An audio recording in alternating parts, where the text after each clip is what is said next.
on, man. You've been riding me all day. Mike, you're playing like Betty White out there. That's not what your girlfriend said. Baby.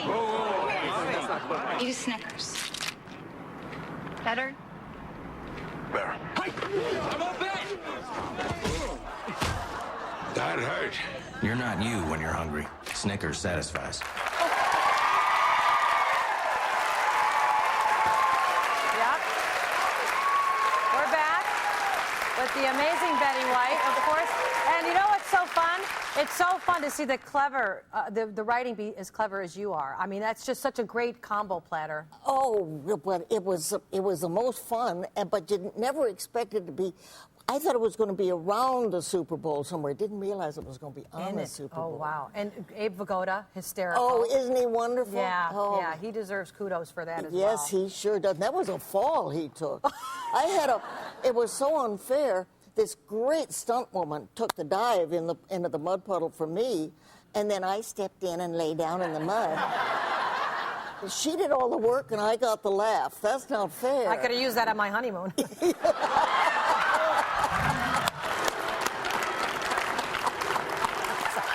I love it.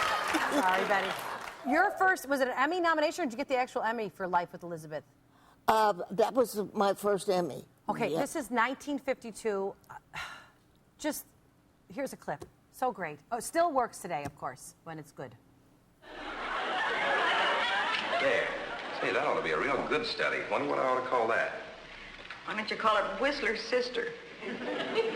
Whistler's Sister. No, I have a better idea, darling. Why don't you sit here and we'll call it Whistler's Father? Elizabeth, will you stop talking like an idiot, please? Sometimes I have to talk like an idiot, darling, so you'll understand me.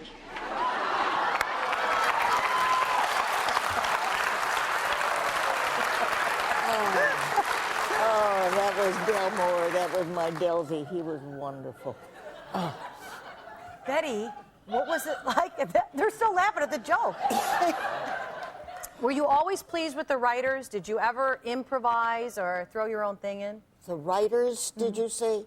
We had one writer. He was our staff of writer. Now, do you see, that's the way it used to be done. George Tibbles he'd drive me to work, and driving down, we'd kind of talk down the script, and then driving home, we'd talk about what we were going to do next week, and then he'd go home and write it. So it was, he was wonderful. Did it all by himself. Well, that's the thing. Carl Reiner wrote the first, 60 episodes of Dick Van Dyke himself. Right. And when I first started doing sitcoms, they're like, you got to have 12 or 15 people in the room. That's right.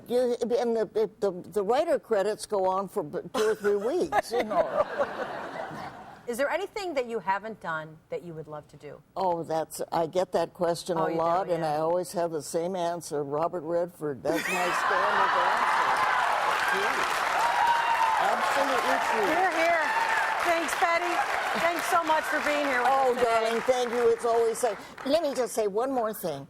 Every time I say I'm going to do the Bonnie Hunt show, the instant reaction is, I love Bonnie Hunt. I love Bonnie Hunt. So, yeah.